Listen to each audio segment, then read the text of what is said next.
স্বাগত বৈশাখী টেলিভিশনের নিয়মিত আয়োজন ইস্পাহানি মির্জাপুর জিরো আওয়ারে। আপনাদের সাথে আছি আমি জুনায়েদ তালুকদার। দর্শক, এই অনুষ্ঠানে আমরা সমসাময়িক রাজনীতি, অর্থনীতি, আন্তর্জাতিক সহ বিভিন্ন গুরুত্বপূর্ণ বিষয় নিয়ে কথা বলে থাকি। আমরা আজকেও আলোচনার একটি বিষয় নির্ধারণ করেছি, মার্চ টু গোপালগঞ্জ। এই বিষয় নিয়ে কথা বলার জন্য স্টুডিওতে আমার সঙ্গে বরাবরের মতোই দুজন অতিথি উপস্থিত আছেন। প্রথমেই তাদের সঙ্গে পরিচিত হয়ে নেই।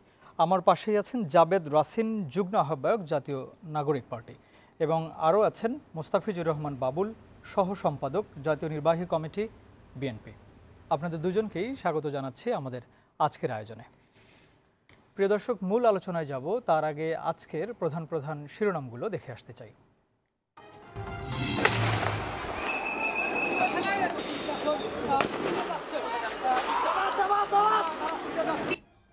নিষিদ্ধ ছাত্রলীগ আওয়ামী লীগের সাথে সেনাবাহিনী পুলিশের সংঘর্ষে গোপালগঞ্জ রণক্ষেত্র।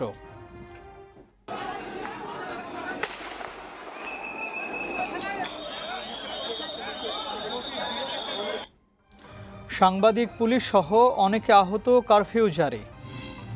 গোপালগঞ্জকে আওয়ামী সন্ত্রাসীদের কাছ থেকে মুক্ত করার হুঁশিয়ারি নাহিদের। আজকে যে বাধা দেওয়া হলো, কারা বাধা দিয়েছে, কোন সাহসে বাধা দিয়েছে, কোন সাহসে মুজিববাদীরা এখনো গোপালগঞ্জে আশ্রিত রয়েছে, কারা আশ্রয় দিয়েছে? দ্রুত সময়ের মধ্যে বিচার যদি না হয়, আমরা আবারও আসবো গোপালগঞ্জে।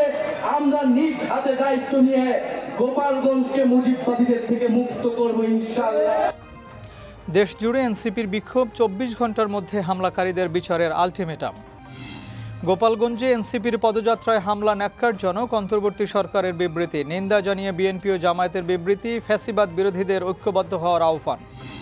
এ সরকারের আমলেই আবু সাইদ হত্যার বিচার, রংপুরে আইন উপদেষ্টা। ডিসেম্বরেই জুলাই হত্যার মাস্টারমাইন্ডদের বিচার শেষের আশ্বাস চিফ প্রসিকিউটরের।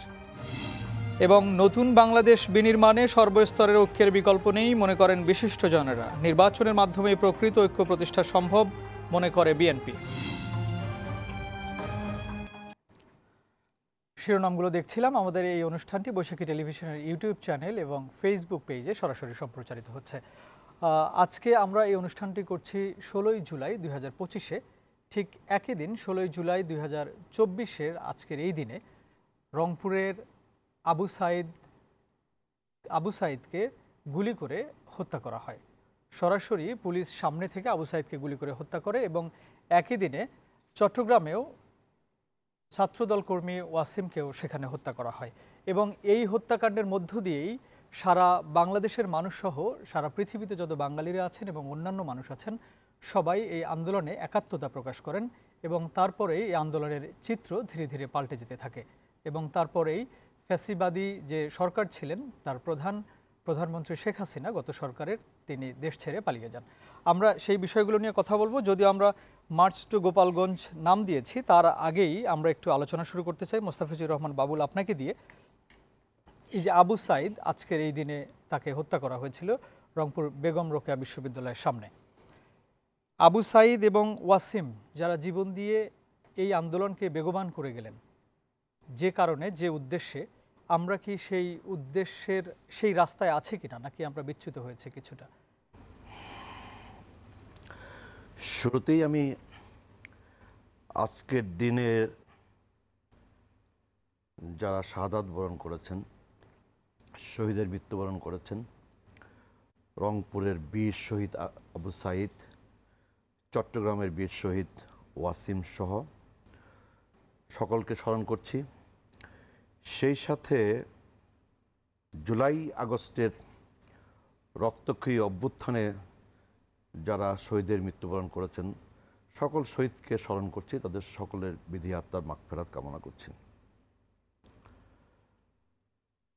আমরা এই জুলাই আগস্টের অভ্যুত্থানের মধ্য দিয়ে অনেক চড়া দামে এই অভ্যুত্থান সংগঠিত করে বাংলাদেশ থেকে আমরা ফ্যাসিস্ট শাসক, স্বৈর শাসক শেখ হাসিনাকে আমরা বিতাড়িত করেছি। শেখ হাসিনা অভ্যুত্থানের মুখে পালিয়ে যেতে বাধ্য হয়েছেন।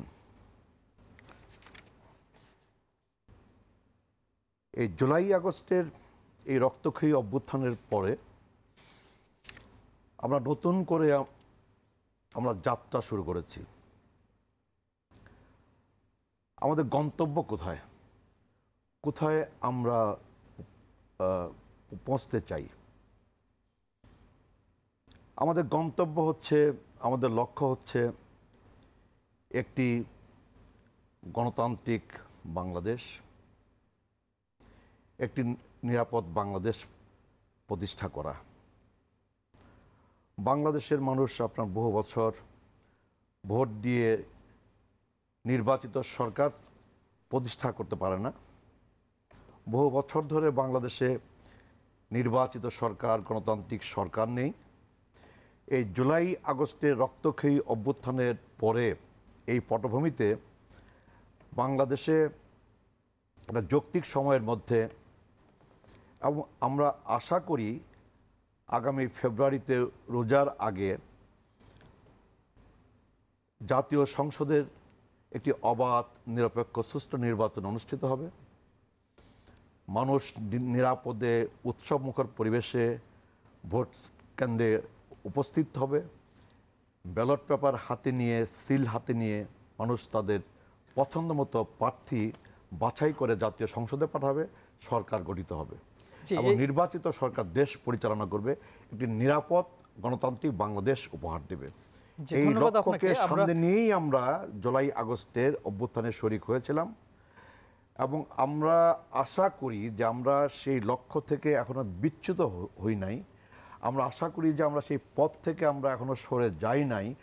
নানা চক্রান্ত চলছে, নানা ষড়যন্ত্র চলছে আপনার আমাদের লক্ষ্য থেকে আমাদেরকে বিচ্যুত করার জন্যে, পথ থেকে সরিয়ে দেওয়ার জন্যে।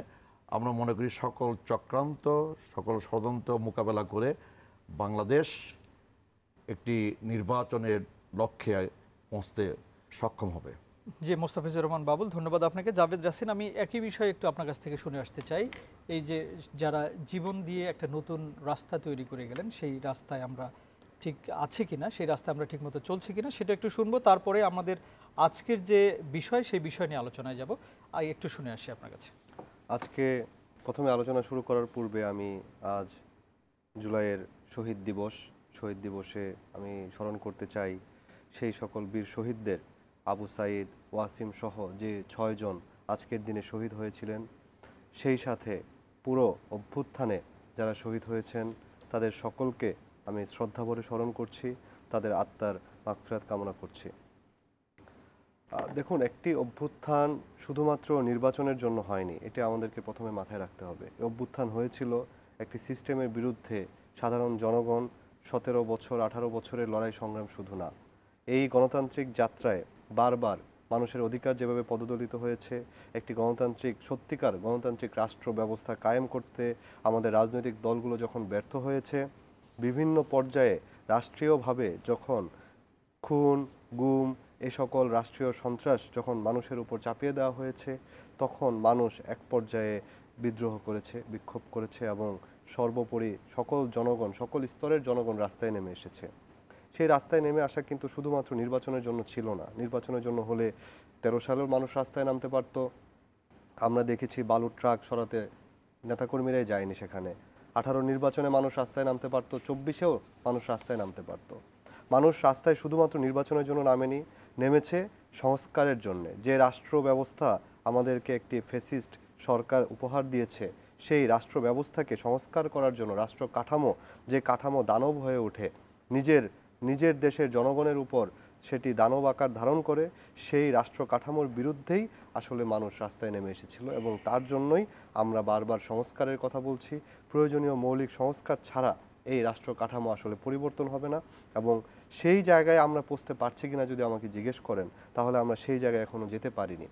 আমাদের সেই জায়গাটায় লক্ষ্য অর্জন করতে হলে প্রয়োজনীয় মৌলিক সংস্কার করতে হবে এবং একই সাথে যারা আমাদের এই অভ্যুত্থানের সাধারণ জনগণের উপর নির্বিচারে নিরীহ মানুষের উপর গুলি চালিয়েছে, হত্যাযজ্ঞ চালিয়েছে, তাদের বিচার করতে হবে। সেই জায়গায় আমরা এখনো পৌঁছতে পারিনি। জি, ধন্যবাদ আপনাকে। দর্শক, আমরা আজকে যে বিষয়টি নির্ধারণ করেছি, মার্চ টু গোপালগঞ্জ, এই বিষয় নিয়ে কথা বলার আগে আজকে আমাদের কাছে এখন কিছু ভিডিও ফুটেজ আছে, যেগুলো আমরা দেখে এসে আলোচনাটা করতে চাই। আজকে সেখানে যে গণ্ডগোলগুলো হয়েছে আমরা এখন পর্যন্ত যা জানতে পেরেছি সেখানে প্রায় 4 জন নিহত হয়েছে এবং সেখানে সেনাবাহিনী, পুলিশ এবং সবার সহযোগিতায় এনসিপির নেতাকর্মীরা সেখান থেকে এসেছেন। ওনারা এখন খুলনায় সম্ভবত অবস্থান করছেন এবং অন্যান্য যে তাদের সমাবেশগুলো হবে সেখানে তারা অ্যাটেন্ড করবেন। আমরা যদি একটু সম্ভব হয় আমরা একটু ফুটেজগুলো দেখে আসতে চাই।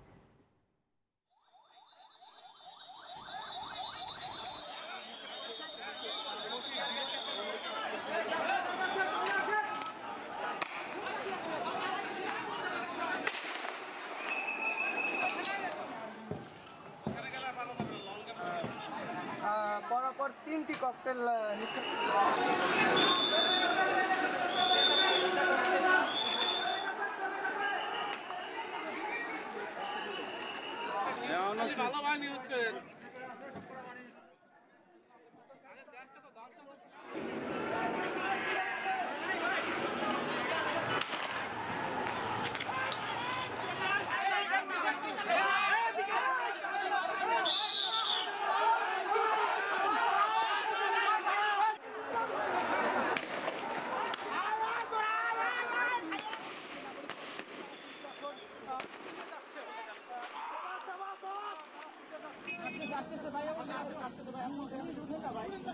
জি, আমরা ক্লিপসগুলো দেখছিলাম।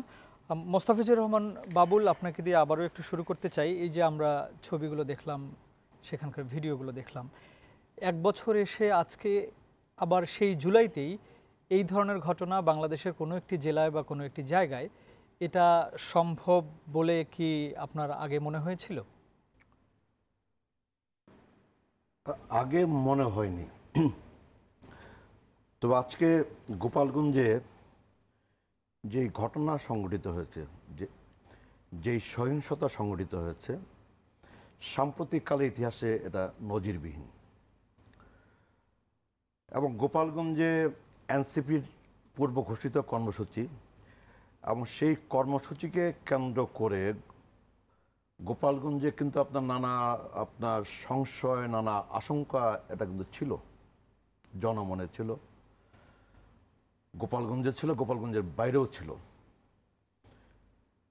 এনসিপি হুট করে কিন্তু আপনার 16ই জুলাই গোপালগঞ্জে যাওয়ার সিদ্ধান্ত নেয় নাই।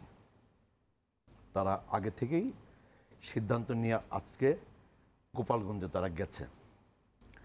তাহলে গোপালগঞ্জে এনসিপির এই কর্মসূচিকে কেন্দ্র করে গোপালগঞ্জে যে প্রস্তুতি চলেছে, এই কর্মসূচিকে বাধা দেওয়ার জন্যে, প্রতিহত করবার জন্যে, বানচাল করবার জন্যে, আক্রমণ করবার জন্যে, পরিস্থিতি তৈরি করবার জন্যে, সেটা কি গোপালগঞ্জের প্রশাসন, গোপালগঞ্জের আইন শৃঙ্খলা রক্ষাকারী বাহিনীর অজানা ছিল? সারাদিন কিন্তু সারা দেশের মানুষ কিন্তু আপনার প্রত্যক্ষ করেছে, একবার শুরু থেকে শেষ পর্যন্ত মানুষ প্রত্যক্ষ করেছে যে গোপালগঞ্জে কখন শুরু হয়েছে, কিভাবে শুরু হয়েছে এবং কিভাবে গোপালগঞ্জ থেকে আপনার খুলনাতে এনসিপির প্রিয় নেতৃবৃন্দ তারা পৌঁছেছে। আপনি নিজেও দেখেছেন যে সরকারের প্রস্তুতি, প্রশাসনের প্রস্তুতি, আপনার আইন শৃঙ্খলা রক্ষাকারী বাহিনীর প্রস্তুতি, এই সমাবেশকে কেন্দ্র করে সরকার, প্রশাসন, আইন শৃঙ্খলা রক্ষাকারী বাহিনীর যে প্রস্তুতি থাকাটা বাঞ্ছনীয় ছিল, আমার মনে হয়েছে সেই প্রস্তুতিটা ছিল না। আজকে এই সমাবেশকে বানচাল করার জন্য, প্রতিহত করার জন্য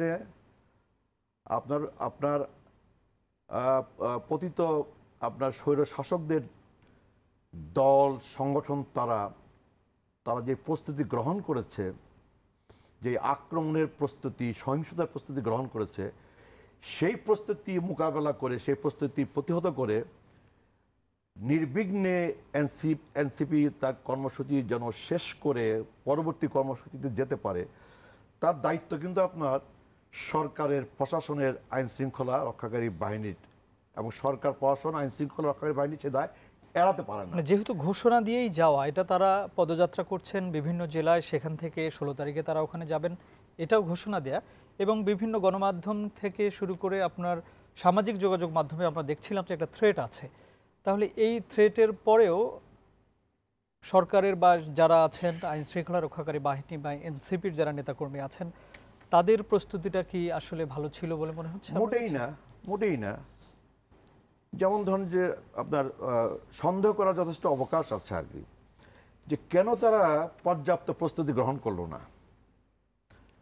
আইন শৃঙ্খলা রক্ষাকারী বাহিনী কেন আপনার যথাসময়ে তারা আপনার তড়িৎ ব্যবস্থায় আপনার গেল না? এনসিপির কি এই সময় এই রিস্কটা নেওয়ার উচিত হয়েছে বলে আপনি কি মনে করেন? এনসিবি তো আপনার এনসিবির এই কর্মসূচিতে এনসিবি আপনার গোপালগঞ্জের প্রশাসনকে জানিয়েছে, গোপালগঞ্জের আইন শৃঙ্খলা রক্ষাকারী বাহিনীকে জানিয়েছে, আমার ধারণা গোপালগঞ্জে দায়িত্ব পালনরত সেনাবাহিনীকেও অবহিত করেছে। বাট আমার সন্দেহ হচ্ছে যে এই পরিস্থিতি তাহলে কেন তৈরি হলো? সরকার কেন নির্বিকার ছিল? প্রশাসন কেন আপনার নির্বিকার ছিল? আইন শৃঙ্খলা রক্ষাকারী বাহিনী কেন যথাসময়ে তড়িৎ ব্যবস্থা গ্রহণ করলো না? এই নজিরবিহীন সহিংসতা আপনার ঘটলো বাংলাদেশে। আপনার খেয়াল করবেন যে আপনার বাংলাদেশে আলটিমেট গোল কিন্তু আমাদের নির্বাচন, আলটিমেট গোল কিন্তু একটি নির্বাচিত সরকার প্রতিষ্ঠা করা। আমরা নির্বাচন নিয়ে একটু পরেই আসব, আমি একটু শুনে আসি জাভেদ রাসেনকে। আলটিমেট গোল কিন্তু একটা গণতান্ত্রিক বাংলাদেশ, নিরাপদ বাংলাদেশ। তাহলে আমাদের সন্দেহ হচ্ছে যে বাংলাদেশে আপনার কোনো মহল সরকারের ভেতরে এবং সরকারের বাইরে কোনো মহল আমরা এই বিষয়টা নিয়ে কথা বলবো। বাংলাদেশে আপনার একটি নির্বাচন জাভেদ রাসেনকে শুনে আসতে চাই, অনুষ্ঠিত হোক।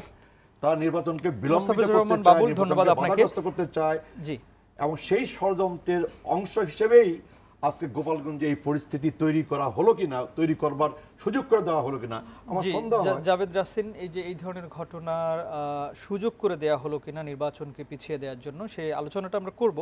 তার আগে একটু আমি জানতে চাই, 5ই আগস্টের পরেই কিন্তু ফরিদপুরে বা গোপালগঞ্জে, বৃহত্তর ফরিদপুরে, সেখানে এর আগেও সেনাবাহিনীর গাড়িতেও আগুন দেওয়া হয়েছে, পুলিশের সঙ্গে বিভিন্ন সময় সংঘর্ষ হয়েছে এবং বিএনপিরও একজন কর্মীকে হত্যা করা হয়েছিল।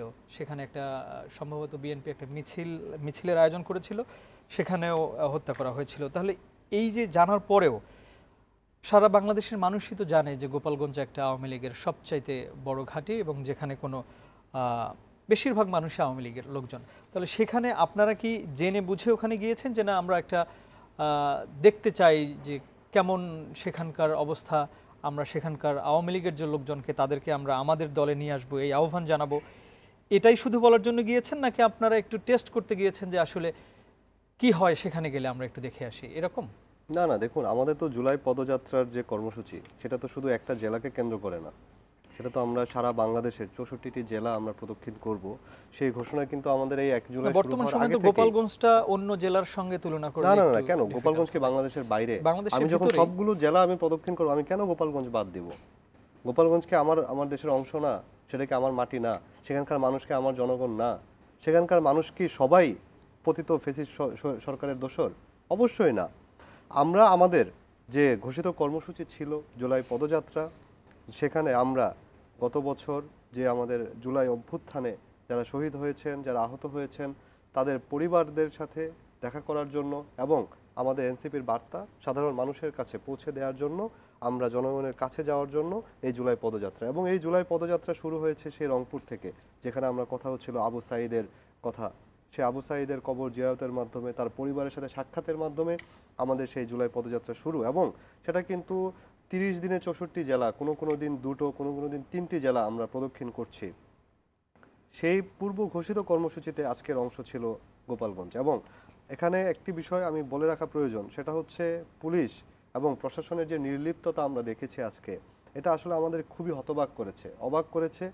এবং দৃশ্যমান যে সংস্কার হয়নি পুলিশ বিভাগের মধ্যে এবং প্রশাসনে, সেটি কিন্তু আজকে একদম দিনের আলোর মতো স্পষ্ট হয়ে গেছে। আমরা সকালে যখন দেখলাম সেখানে আমাদের বহর যখন জেলা শহরে প্রবেশের আগে সেখানে কিন্তু সমাবেশ চলছিল, সেখানে যে মঞ্চ প্রস্তুত করা হয়েছিল সেখানে সমাবেশ চলছিল। এবং সেখানে যখন এক দফা হামলা চালানো হলো যখন আমাদের গাড়ি বহর প্রবেশের পূর্বে, তখন কিন্তু আমরা দেখেছি সেখানে শুধু আপনাদের উপরে হামলা না, স্টেজে হামলা না, সেখানে কিন্তু আজকে পুলিশের গাড়িতে আগুন দেওয়া হয়েছে, সেটা কিন্তু আরো পুলিশ আগে। পালিয়ে গিয়েছে সেখান থেকে। সেটা আরো আগে, সেটা আরো হচ্ছে আগে সকালে আরো আগে, 11টায় সকালেই এবং পুলিশের গাড়ি তারপর পুরানো হয়েছে, সেই ইউএনের গাড়ি উপর হামলা করা সেই হয়েছে। গাড়ি দেখার জন্য অথবা পরিস্থিতি দেখার জন্য ইউনো গিয়েছিলেন, ইউনো আহত ইউনোর হয়েছে। গাড়িও ভাঙচুর করা হয়েছে, তার ড্রাইভার আহত তো হয়েছে। সেখানে এরকম ঘটনা যখন ঘটে গেল, সেখানে প্রশাসনের তো উচিত ছিল আরো বাড়তি পদক্ষেপ নেয়ার। এবং আরেকটি বিষয় হচ্ছে, গতকাল রাত থেকে যে পরিমাণ থ্রেট দেওয়া হচ্ছিল সামাজিক যোগাযোগ মাধ্যমগুলোতে, এবং আমরা যতদূর জানতে পেরেছি সেখানে গোপালগঞ্জে কিছু অচেনা মানুষদের দেখা যাচ্ছিল, গতকাল থেকেই তাদের আনাগোনা উপস্থিতি বৃদ্ধি পাচ্ছিল। এটা একটা স্পষ্ট গোয়েন্দা ব্যর্থতা, এবং প্রশাসনের এই নির্লিপ্ততা আমাদেরকে আবারও প্রশ্নের সম্মুখীন করছে যে প্রশাসনে কি আদৌ সংস্কার হয়েছে কিনা, কিংবা যে পতিত স্বৈরাচার পালিয়ে গিয়েছে তাদের রেখে যাওয়া লোকজন, তাদের অনুসারী লোকজন এখনো প্রশাসনে ঘাপটি মেরে আছে কিনা, সেটা আমাদের প্রশ্ন। জি, ধন্যবাদ আপনাকে। আমাদের একটা বিজ্ঞাপন বিরতির সময় হয়েছে, আমরা বিজ্ঞাপন বিরতি নিয়ে আবারও ফিরছি একটু পর। প্রিয় দর্শক, আমাদের সাথেই থাকুন, ফিরছি একটু পর।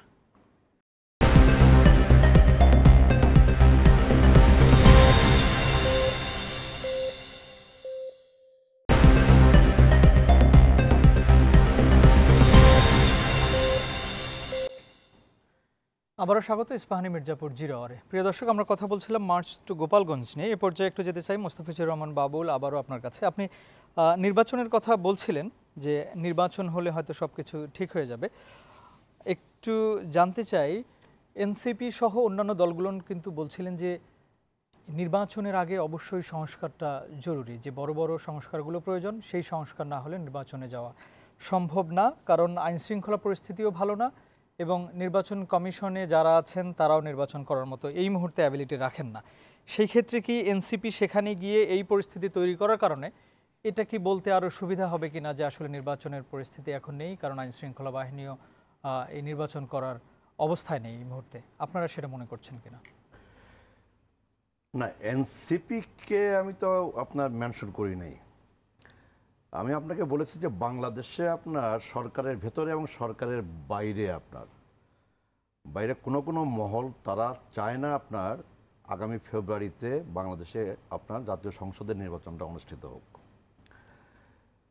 তো ধরুন আগামী ফেব্রুয়ারিতে তো আপনার 1.5 বছর পার হবে। আপনার 5ই আগস্টের পরে আগামী ফেব্রুয়ারিতে আপনার 5ই আগস্টের পরে 1.5 বছর আপনার আমরা পার করবো আর কি। তো আপনার এনসিপি আপনার সংস্কার চায়, অন্যরা সংস্কার চায়, আর বিএনপি সংস্কার চায় না। ব্যাপারটা কি এরকম? বিএনপিও তো সংস্কার চায়, এবং বিএনপি সংস্কার চায় বলেই আপনার এই আপনার 5ই আগস্টের অনেক আগে 2016-তে একবার, 2022-এ একবার, এবং সর্বশেষ আপনার 31 দফা সংস্কারের কর্মসূচি কিন্তু বিএনপি জাতির সামনে কিন্তু হাজির করেছে। সরকারের পক্ষ থেকে আমরা সংস্কারের লক্ষ্যে আপনার একাধিক কমিশন গঠিত হয়েছে, এবং সব শেষে আপনার একটা জাতীয় ঐকমত্য কমিশন আপনার দিনের পর দিন আপনার বৈঠক করছে, এবং সেই বৈঠকে কিন্তু বিএনপি অংশগ্রহণ করছে, এবং নানা ইস্যুতে নানা প্রশ্নে কিন্তু আপনার একটা জাতীয় ঐকমত্য প্রতিষ্ঠিত হচ্ছে আর কি। কোনো ইস্যুতে আপনার অংশগ্রহণকারী রাজনৈতিক দলগুলো তারা একমত হচ্ছে, কোনো ইস্যুতে তারা আপনার আংশিক একমত হচ্ছে, আবার কোনো ইস্যুতে তারা আপনার ভিন্ন মত আপনার প্রকাশ করছে। তো গণতন্ত্রের বৈশিষ্ট্যটা কি? সব বিষয়ে কি একমত হইতে হবে? না, আমার তো ভিন্ন মত আপনার পোষণ করবার, ভিন্ন মত প্রকাশ করবার তো অধিকার তো আমার আছে, গণতন্ত্র তো আমাকে সেই অধিকার দিয়েছে, তাই না? তো এখন হলো যে আপনার আমরা সংস্কার চাই, তো আপনার আগামী নির্বাচনের আগে একটা অবাধ নিরপেক্ষ সুষ্ঠু নির্বাচন অনুষ্ঠানের জন্যে আপনার বিচার ব্যবস্থায় যে সংস্কারগুলো জরুরি, প্রশাসনিক ব্যবস্থায় যে সংস্কারগুলো জরুরি, আপনার আইন শৃঙ্খলা রক্ষাকারী বাহিনীতে যে সংস্কারগুলো জরুরি, সেই সংস্কারগুলো আপনার সম্পন্ন করে, এবং যেসব আপনার ইস্যুতে আমরা একমত হইতে পারলাম সেসব ইস্যুতে একমত হয়ে বাকি বিষয়গুলোতে যেসব ইস্যুতে একমত হওয়া সম্ভবপর হলো না সেই সব বিষয়ে যেন আমরা নির্বাচনের পরে যেন আমরা সেই সব বিষয়ে যেন আমরা কাজ করি, আলোচনা করি, পর্যালোচনা করি, একমত হওয়ার চেষ্টা করি। সংস্কার কিন্তু আপনার একদিনের ব্যাপার না, 1 মাসের ব্যাপার না, 1 বছরের ব্যাপার না, 1.5 বছরের ব্যাপার না। সংস্কার কিন্তু এটা আপনার একটা নিরন্তর প্রক্রিয়া, একটা ধারাবাহিক প্রক্রিয়া। আজকে আপনি যে সংস্কার শুরু করলেন সেই সংস্কার আগামী ডিসেম্বরের মধ্যেই শেষ হয়ে যাবে, সিলগালা করে দিবেন, সেটা কিন্তু আপনার সম্ভব না। কাজে সংস্কার আজকে আপনি শুরু করলেন, আগামী ডিসেম্বর পর্যন্ত হয়তো আপনি সংস্কার প্রক্রিয়ার মধ্যে আপনি আছেন, আপনি থাকবেন। তারপরে ফেব্রুয়ারিতে আপনি ইলেকশন করবেন, ফেব্রুয়ারির পরেও কিন্তু আপনার ইলেকশনের পরেও কিন্তু সংস্কারের মধ্যেই কিন্তু আপনাকে থাকতে হবে। প্রয়োজনীয় সংস্কার, যৌক্তিক সংস্কার, ন্যায্য সংস্কার দেশের জন্য, রাষ্ট্রের জন্য, জনগণের জন্য আপনাকে করতেই হবে আর কি। আমরা একটু জাভেদ রাসিনের কাছে শুনে আসি।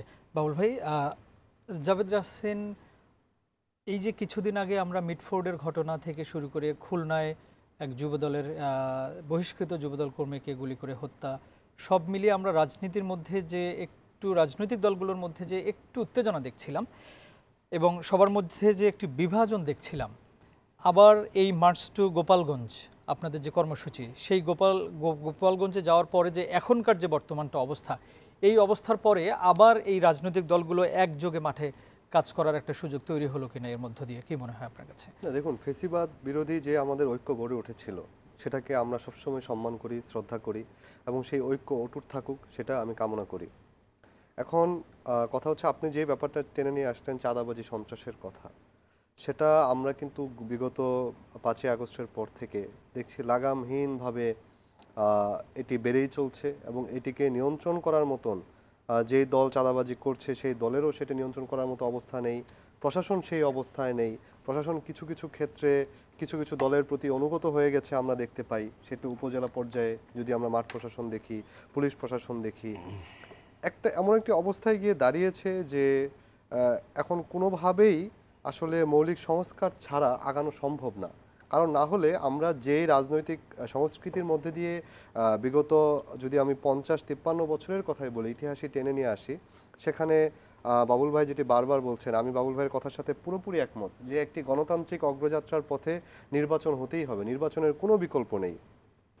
কিন্তু সেই নির্বাচন কিভাবে হবে, কারা সেই নির্বাচন অনুষ্ঠিত করবে এবং সেই নির্বাচন প্রক্রিয়া নিয়ে প্রশ্ন থাকবে কিনা, সেখানে সাধারণ জনগণ অংশ নিবে কিনা, সেখানে যারা প্রার্থী থাকবে তারা লেভেল প্লেইং ফিল্ড পাবে কিনা, নাকি বারবার সেই মেকানিজম করার মতন সংবিধান সংশোধন করার মাধ্যমে ইলেকশন প্রক্রিয়াকে বারবার প্রশ্নের মুখে ফেলে দেওয়া হবে, সেই প্রশ্নগুলো তো থেকে যায়।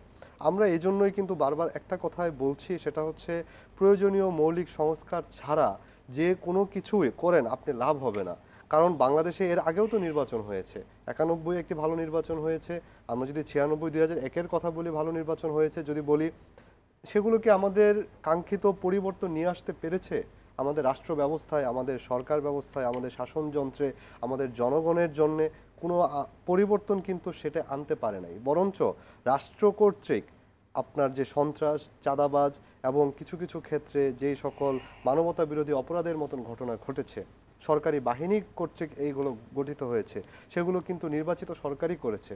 তো সেই জন্যই আমরা বারবার বলছি যে ফ্যাসিবাদী কাঠামো আমাদের মধ্যে রাষ্ট্রযন্ত্রে বিদ্যমান, যে সংবিধান এখনও একনায়কতন্ত্রকে আপনার যেটাকে বলে যে উস্কে দেয়, সেই সংবিধান ব্যবস্থাকে যদি সংস্কার করা না হয়, বড় বড় ঐকমত্য কমিশনের কথা বলছে, জি ঐকমত্য কমিশনের কথা বাবুল ভাই বললেন, আমি আমার দলের পক্ষ থেকে আমি কিন্তু প্রতিটি বৈঠকে উপস্থিত থাকছি, সেই ঐকমত্য কমিশনের মিটিংয়ে।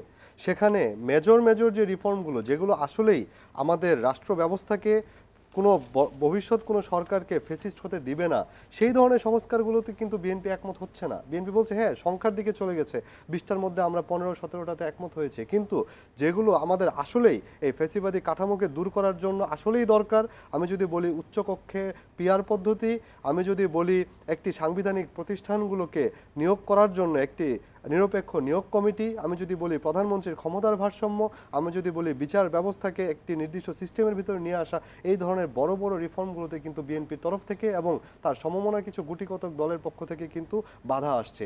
সেই জায়গাটা নিয়ে আমরা শঙ্কিত যে এখনই যদি বাধা আসে তাহলে নির্বাচনের পরে বা নির্বাচন হয়ে গেলে সেটা আদৌ কোনো পরিবর্তন নিয়ে আসবে কিনা, যার জন্য এই হাজার হাজার মানুষ জীবন দিল, রক্ত দিল।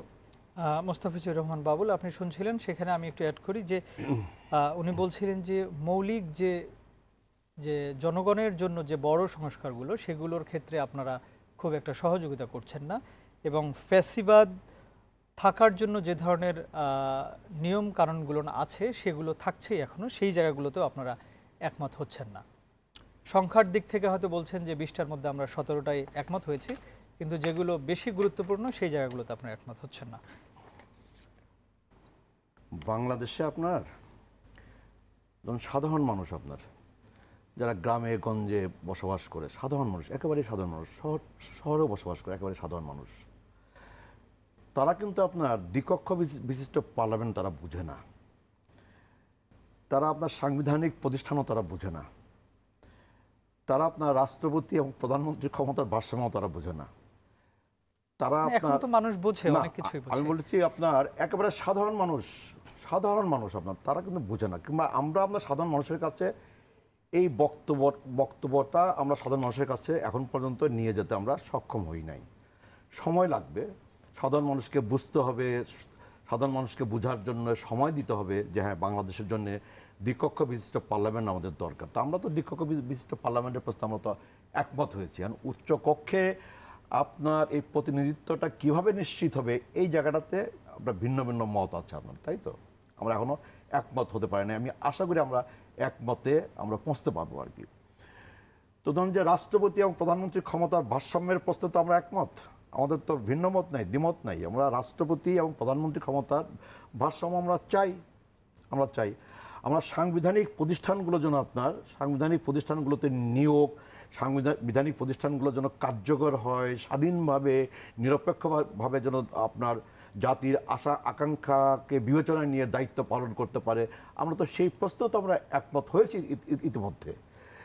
এখন হলো এই যে আপনার যে বাংলাদেশের মানুষ আপনার ধরুন যে আপনার জুলাই আগস্টের যে একটা রক্তক্ষয়ী অভ্যুত্থান, জুলাই আগস্টের রক্তক্ষয়ী অভ্যুত্থানের পরে আমি ব্যক্তিগতভাবে আশা করেছিলাম, কারণ আমি নিজেও একসময় আপনার ছাত্র রাজনীতি করেছি, 90-এর ছাত্র আন্দোলনে আপনার আমার অংশগ্রহণ করবার, নেতৃত্বের জায়গা আপনার থেকে দায়িত্ব পালন করবার সুযোগ আমার হয়েছিল আর কি। তো আপনার আমরা 90-এর পরে 91-এ একটা অবাধ নিরপেক্ষ সুষ্ঠু নির্বাচন আমরা পেয়েছিলাম। আবার 2001-এও একটা অবাধ নিরপেক্ষ সুষ্ঠু নির্বাচন অনুষ্ঠিত হয়েছে। এই জুলাই আগস্টের রক্তক্ষয়ী অভ্যুত্থানের পরে না আমি আপনার বাংলাদেশের রাজনীতিতে, রাজনৈতিক দলের ভেতরে, বাংলাদেশের রাজনৈতিক সংস্কৃতিতে, রাজনৈতিক মূল্যবোধে, রাজনৈতিক আচার আচরণে আমি একটা আমূল পরিবর্তন আমি আশা করেছিলাম। এইটা অন্তত এই যে জুলাই আগস্ট মাসে যারা আপনার আন্দোলনের অগ্রভাগে ছিল, জুলাই আগস্টে এই আন্দোলনের আগে তো আপনার গত 14-15 বছর ধরে তো আপনার বিএনপি, আমাদের চেয়ারপারসন দেশনেত্রী বেগম খালেদা জিয়ার নেতৃত্বে, আমাদের অ্যাক্টিং চেয়ারম্যান জনাব তারেক রহমানের নেতৃত্বে আমরা তো আন্দোলনের মধ্যেই ছিলাম। আমরা আপনার নির্দলীয় নিরপেক্ষ সরকারের অধীনে অবাধ নিরপেক্ষ সুষ্ঠু নির্বাচন দাবিতে আমরা আন্দোলনের মধ্যেই ছিলাম। আমরা আন্দোলনে জয়ী হতে পারিনি। আজকে আপনার জুলাই আগস্টে এই 36 দিনের আন্দোলনে আমাদের দেশের আপনার সকল গণতান্ত্রিক রাজনৈতিক দল, নানা শ্রেণী পেশার মানুষ, সাধারণ মানুষ, শ্রমজীবী মানুষ, ছাত্র ছাত্রী, নারী পুরুষ নির্বিশেষে আপনার সকলে মিলে জুলাই আগস্টের অভ্যুত্থানটা সংগঠিত করে আমরা এই বিজয়টা অর্জন করলাম।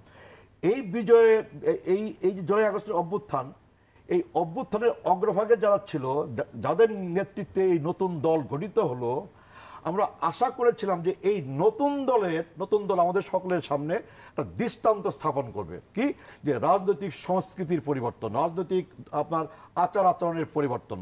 তাহলে কি সংস্কৃতি তারা স্থাপন করলো, কি সংস্কৃতি আমরা একই জায়গায় ওই যে আপনার হাসান মাসুদকে দেখেছি 82টা আপনার গেট করে আপনার সন্দ্বীপে যাওয়া, আমরা দেখেছি সাজ্জিদ আলমকে দেখেছি। আমরা ঠিক এখান থেকে আলোচনা শুরু করব, আমি একটু বিরতি নিয়ে আসি। আপনার পঞ্চগড়ে যাওয়ার পথে আপনার 132টা গাড়ির বাউল ভাই, আমরা এখান থেকে আলোচনা শুরু করব, আমি একটু বিজ্ঞাপন বিরতি নিয়ে আসি। প্রিয় দর্শক, ইস্পাহানী মির্জাপুর 0 আওয়ারে নিচ্ছে আরো একটু বিরতি, ফিরছে একটু পর, আমাদের সাথেই থাকুন।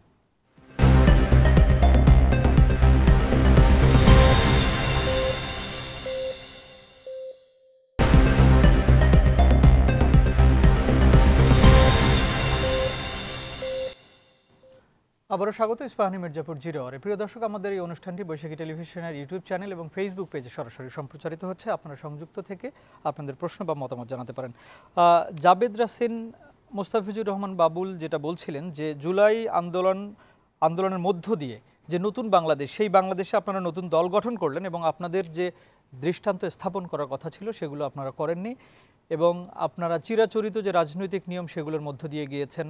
সার্জিস যখন নিজের এলাকায় গিয়েছে সেখানে শত শত গাড়ি নিয়ে শোডাউন করেছে এবং আরও অন্যান্যদের কথা বলেছেন। একটু আপনার কাছে শুনে আসতে চাই এই বিষয়টা। প্রথমে আমি এর আগে একটু বাউল ভাইয়ের কথা একটু জবাব দিতে চাই। সেটা হচ্ছে উনি বললেন যে সাধারণ জনগণ পিআর পদ্ধতি বোঝে না, তারা উচ্চকক্ষ দ্বিকক্ষ বোঝে না। এটা আসলে জনগণকে একটা অবজ্ঞা করা। জনগণ এখন বোঝে, কারণ আমি তো ঐকমত্য কমিশনের মিটিংগুলোতে তো রেগুলার যাচ্ছি। জনগণ কিন্তু এখন ওই মিটিং কিন্তু এখন চায়ের দোকানে লাইভ চলে, যেহেতু ওটা লাইভ সম্প্রচার হয়, লাইভ টেলিকাস্ট হয়। জনগণ এটা দেখে, বুঝে, কথা বলে। তারা আগের চেয়ে অনেক সচেতন এখন। তাদেরকে এভাবে অবজ্ঞা করাটা ঠিক না, কারণ জনগণই আলটিমেটলি আপনাকে আমাকে ক্ষমতায় বসাবে। তারাই আসলে ক্ষমতার উৎস। গণতান্ত্রিক পদ্ধতিতে জনগণই ক্ষমতার উৎস, এটা আমাদের ভুলে গেলে চলবে না, এবং জনগণকে অবজ্ঞা করাটাও এটা ঠিক না। দ্বিতীয় কথা হচ্ছে রাজনীতির সংস্কৃতির যে পরিবর্তনের কথা বলা হচ্ছে। দেখুন, আপনি আমাদের সার্জিসের কথা উদাহরণ দিলেন। রাজনীতির আমরা যখন আমরা যখন এই বছর 28 তারিখ, তাই তো 28 ফেব্রুয়ারি আমাদের দলের সূচনা শুরু হলো, যাত্রা শুরু হলো। আমাদের দল থেকে কোনো ধরনের ধরেন এই যে শোডাউনের কথা বললেন, কিংবা যে চিরাচরিত যে রাজনীতির কথা আমরা বুঝি, যেটা যে বিশাল বড় শোডাউন দেয়া, আপনার ব্যানার, ফেস্টুন, পোস্টার, এসব রাজনীতিতে, এগুলো কিন্তু ব্যাপারে আমাদের প্রথম থেকেই একটা নিষেধাজ্ঞা ছিল, একটা বিধিনিষেধ ছিল আমাদের দলের পক্ষ থেকে, বলা হয়েছিল এগুলো না করার জন্য। কিন্তু এখানে একটি বিষয়, সার্জিসের বিষয়টা নিয়ে একটু আগে ক্ল্যারিফাই করে নেই। সেটা হচ্ছে তিনি যখন শোডাউনটি দিলেন, দেওয়ার পর কিন্তু রাজনীতির যে সংস্কৃতির পরিবর্তন হয়েছে, কোথায় পরিবর্তন হয়েছে এটি ধরিয়ে দেওয়ার জন্য বলছি। উনি যখন শোডাউনটি দিয়ে আসলেন, তারপর দলের জেনারেল মিটিংয়ে উনাকে যেভাবে একজন সাধারণ সদস্যের কাছ থেকে প্রশ্ন মানে জর্জরিত হতে হয়েছিল, এটি আমি হলফ করে বলতে পারি, গ্যারান্টি দিয়ে বলতে পারি, বাংলাদেশের কোনো রাজনৈতিক দলের ইতিহাসে এটি নাই। ওই দলের শীর্ষ নেতৃবৃন্দকে প্রশ্ন মানে জর্জরিত করা, তার কাছে জবাব চাওয়া, এটা বাংলাদেশের কোনো বড় দল বাদ দেন আপনি, কোনো ছোট দলেও এই দৃষ্টান্ত নেই। সেই জায়গায় আমরা বলতে পারি আমরা কিন্তু রাজনীতির সংস্কৃতির পরিবর্তন করেছি। শুধু সার্জিস কেন, আমাদের কমন জিনিস আসলে এই যে বিভিন্ন গাড়ির বহর নিয়ে চলা বা শোডাউন দেওয়া, এটা তো কমন। এটা তার একটা এত কিছুর পরে যখন একটা নতুন দল স্থাপন হলো, সৃষ্টি হলো, সেই দলটার এত বড় একজন নেতা, তার তো এটা জানার কথা, এটা তো প্রথম থেকে অ্যাভয়েড করা। হ্যাঁ, না, সেটাই সেই জন্যই বললাম যে সেই সংস্কৃতি কিন্তু আমরা করেছি। আমরা সেখানে একজন আহ্বায়ক পর্যন্ত কিন্তু একজন সাধারণ সদস্যের কাছে জবাবদিহিতা তার করতে হয়, সেই সংস্কৃতি কিন্তু আমরা পরিবর্তন করেছি। যখন আমরা দেখলাম, এখন তো আবার ওই নির্বাচনের কথাতেই যেতে হয়, বাবুল ভাই তো ওদিকেই যাচ্ছেন, তো আপনাদের আচার আচরণ নিয়েও উনি একটু বলেছেন যে আপনাদের যে আচার আচরণ, হ্যাঁ, ধরেন এখন আমরা যদি আমাদের গ্রামে গঞ্জে যাই, বাবুল ভাইয়ের দল যেটা আছে, কিংবা আমি যদি জামাত ইসলামের কথা বলি, বা অন্যান্য দলের ব্যানার, ফেস্টুন, পোস্টারে ছেয়ে যায়। ঈদের সময় আমি আমার এলাকায় গিয়েছি, দেখি সব মানে পোস্টারে ছয়লাভ হয়ে গেছে সব কিছু। আমি তো কোনো পোস্টার করিনি আমার এলাকাতে, কিছু কিছু লোক করছে, সেটাও আমি অস্বীকার করছি না, তাদের ব্যাপারেও আমরা সতর্কতা করছি। কিন্তু আমরা একটা জিনিস বলতে চাই, যখন আমি দেখছি অন্য দলের হাজার হাজার পোস্টার, আমাকে কিন্তু লোক জিজ্ঞেস করে, আমার এলাকার জনগণ, ভাই আপনার কোনো পোস্টার দেখছি না, আপনি কি ইলেকশন করবেন না, বা আপনি কি রাজনীতি করবেন, আপনার রাজনীতি কই, আপনাকে তো লোকজন চিনছে না। তো আমাকে চিনতে হলে আমাকে সেই চিরাচরিত পদ্ধতিতে যেতে হচ্ছে। তো এই পদ্ধতি তো আমাদের এখন পরিবর্তন করা দরকার। সেই জন্যই আমরা বারবার কিন্তু সংস্কৃতির কথা বলছি। একজন সংসদ সদস্য ভাই আরো ভালো বলতে পারবেন, যখনই সংসদে যাচ্ছে সে কিন্তু প্রথমে একটা মিথ্যা কথা বলে সংসদে যায়। সে কিন্তু হলফনামায় বলে আমি এত লাখ টাকার বেশি খরচ করি নাই, কিন্তু সে তো তার চেয়ে অনেক বেশি বাবুল ভাইটা অস্বীকার করতে পারবেন না। মিথ্যা কথা বলে একজন সংসদে যাচ্ছেন, সেই নির্বাচন ব্যবস্থাকে আপনি কিভাবে বলবেন যে পরিবর্তন নিয়ে আসবে আমাদের এই রাষ্ট্রীয় এবং গণতান্ত্রিক ব্যবস্থায়? তো আমরা তো সেগুলোর কথা বলছি যে এগুলোতে যদি পরিবর্তন নিয়ে আসা হয়, একটা লেভেল প্লেইং ফিল্ড নিয়ে আসা হয়, যেখানে একজন সাধারণ লোক, একজন কৃষক তো এমপি ইলেকশন করার কথা, তার কাছে টাকা না থাকুক, কিন্তু তার যদি লেভেল প্লেইং ফিল্ডটা থাকে, তার যদি কোটি কোটি টাকা খরচ না করেও মানুষের কাছে যাওয়ার একটা উপায় সরকার কিংবা রাষ্ট্র ব্যবস্থা করতে পারে, তাহলে তো আর এই পোস্টার মানে এই আমার শোডাউনের কথাগুলো আসে না। মোস্তাফিজুর রহমান বাবুল, না, জনগণকে তো অবজ্ঞা করার প্রশ্নই আসে না। জনগণই হচ্ছে আপনার বিএনপির আপনার শক্তি, বিএনপির প্রাণ। কারণ জনগণের উপর নির্ভর করেই কিন্তু আমরা আমাদের সকল রাজনৈতিক কর্মকাণ্ড কিন্তু পরিচালনা করি, এবং জনগণের উপর ভরসা করে, জনগণকে সাথে নিয়ে, জনগণকে সঙ্গে নিয়েই কিন্তু আমরা নির্বাচনের মধ্য দিয়ে কিন্তু আপনার রাষ্ট্রীয় ক্ষমতায় অধিষ্ঠিত হওয়ার আমরা স্বপ্ন দেখি আর কি। তো জনগণ আসলে কি চায়? জনগণ চায় হলো আপনার তার ভোটের অধিকার, জনগণ চায় তার আপনার দ্রব্যমূল্য, জনগণ চায় আপনার দুর্নীতিমুক্ত একটা সমাজ, জনগণ চায় আপনার আইনের আশ্রয়, জনগণ চায় আপনার ন্যায় বিচার। জনগণ যেন আইনের আশ্রয় পায়, ন্যায় বিচার পায়, দ্রব্যমূল্য যেন জনগণের জন্য আপনার সহনীয় পর্যায়ে থাকে, জনগণের জানমালের নিরাপত্তা যেন রাষ্ট্র বিধান করে জনগণ আপনার সেটা চায়। আর জনগণ চায় যে 5 বছর বাদে বাদে যেন আমি সরকার গঠন করতে পারি এবং সরকার বদল করতে পারি। আপনি আপনি জনগণকে এই ক্ষমতাটা দিয়ে দেন, যে জনগণকে এই ক্ষমতা দিয়ে দেন যে জনগণ 5 বছর বাদে বাদে আপনার সরকার গঠন করতে পারবে এবং সরকার পরিবর্তন করতে পারবে। বিগত দিনগুলোতে, বিগত 15 বছর 2014-তে জনগণকে এই ক্ষমতা দেওয়া হয় নাই, 2018-তে জনগণকে এই ক্ষমতা থেকে বঞ্চিত করা হয়েছে, 2024-এ জনগণ এই ক্ষমতা পায় নাই। জনগণকে আপনি এই ক্ষমতা দিয়ে দেন, আন্দোলনের পরে আপনি যদি ক্ষমতায় গিয়ে, আমি শেষ করি, আপনি যদি ক্ষমতায় গিয়ে বাড়াবাড়ি করেন, জুলুম করেন, ফ্যাসিবাদ কায়েম করতে চান, স্বৈরশাসক হয়ে উঠতে চান, জনগণের স্বার্থের বিরুদ্ধে যদি আপনি কাজ করেন, দুর্নীতি করেন, লুটপাট করেন, জনগণের জীবনকে যদি আপনি অতিষ্ঠ করে তোলেন, তাহলে এই জনগণ আরেকবার একটা 5ই আগস্ট সংগঠিত করবে, আরেকবার একটা 90-এর অভ্যুত্থান সংগঠিত করবে, যে অভ্যুত্থানের মধ্যে দিয়ে নতুন স্বৈরশাসক যদি কেউ আপনার হয়ে উঠতে চায়, সেই স্বৈরশাসকের পতন ঘটাবে আর কি। কাজে ক্ষমতার মালিক কিন্তু জনগণ। জনগণ কিন্তু আপনার জনগণকে আপনার এই জনগণের এই মালিকানা আপনার জনগণকে আপনি ফেরত দেন, এবং জনগণ 5 বছর বাদে বাদে তার এই মালিকানা আপনার ভোটের মাধ্যমে প্রয়োগ করুক, এবং জনগণকে যদি এই মালিকানা আপনি ফেরত দেন, জনগণের হাতে যদি এই শক্তি আপনি ফেরত দেন, তাহলে জনগণই ঠিক করবে যে ভবিষ্যতে আর কোনো দল শাসক হয়ে উঠতে পারবে না, মোস্তাফিজুর রহমান বাবুল ধন্যবাদ, হয়ে উঠতে পারবে না, জাবেদ রাসেল ফ্যাসিবাদ আমাদের হাতে সময় নেই, 30 সেকেন্ড সময় আছে, 10 সেকেন্ডে শেষ করে দিচ্ছি। মানে বাবুল ভাই কি বলছেন, তাহলে জনগণ বারবার রক্ত দিতে থাকবে, বারবার মাঠে নামবে আর রক্ত দিতে থাকবে? এটা তো হতে পারে না। আমাদের সভ্য হতে হবে, একটা সিস্টেম দাঁড় করাতে হবে, আমাদের যে পূর্বের ভুল সংস্কৃতিগুলো আছে সেগুলো পরিবর্তন করতে হবে। ধন্যবাদ। জি বাবুল ভাই, যদি একটু 30 সেকেন্ডে শেষ করেন। আপনি এখন যে রাজনৈতিক অবস্থা আপনি দেখছেন এই মুহূর্তে, তাতে কি আপনি যে আশাগুলো কথাগুলো বলছেন সেই আশা করা যায় কিনা? রাজনৈতিক দলগুলো যদি বুঝতে পারে যে জনগণের কাছে আমাকে 5 বছর বাদে বাদে যেতে হবে, আমার জানা তাতে করে আপনার রাজনৈতিক দল তাদের কর্মসূচি, তাদের কর্মকাণ্ড, তাদের আচরণ অনেকটা বদলাবে।